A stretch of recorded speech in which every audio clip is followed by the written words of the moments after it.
Ici le quart. Une flotte fantôme qui change de pavillon du jour au lendemain, un client qu'on n'a pas vérifié à temps. Dans la grande plaisance, ce qu'on ignore finit toujours par coûter cher. Chaque matin, le quart vous donne les 5 minutes essentielles sur les sanctions internationales, la conformité maritime et la géopolitique pour que vous avanciez en connaissance de cause. Voici le briefing du jour. Tour d'horizon.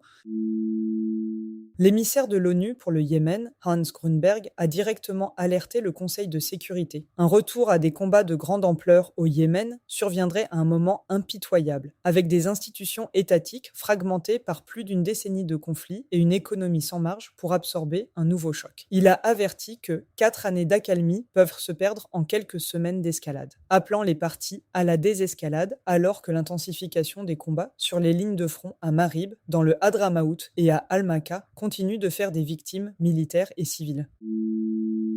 Les tirs de missiles vers les Émirats arabes unis se précisent. Une alerte nationale a résonné mardi soir à travers le pays, la première du genre depuis plusieurs semaines, provoquant la suspension totale des échanges commerciaux avec l'Iran annoncée mercredi. Téhéran continue de nier toute responsabilité. Depuis le début du conflit, près de 20 navires liés à la compagnie pétrolière ADNOC ont été attaqués dans le détroit d'Ormuz, faisant un mort et 20 blessés.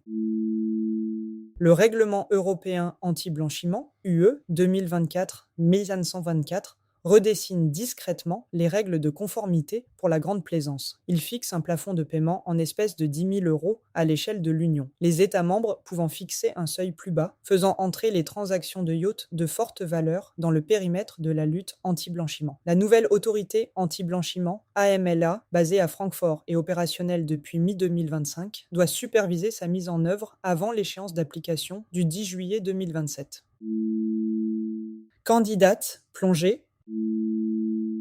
Le plafond de 10 000 euros en espèces introduit par le règlement 2024/124 mérite une attention particulière pour les courtiers et gestionnaires de la grande plaisance méditerranéenne. Contrairement aux sanctions ciblées, cette règle s'applique indépendamment de toute liste nominative et touche potentiellement chaque transaction de forte valeur, avitaillement, commission de courtage, prestations à quai. Avec l'échéance d'application fixée à juillet 2027, la période actuelle est celle où les circuits de paiement doivent être audités et adaptés avant que l'AMLA ne devienne pleinement opérationnelle en supervision directe.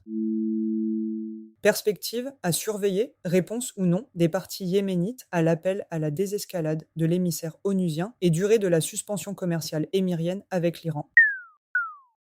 C'était le quart. Rester informé, c'est rester couvert. Toutes les sources citées sont disponibles dans les notes de cet épisode. Bonne mer et à demain.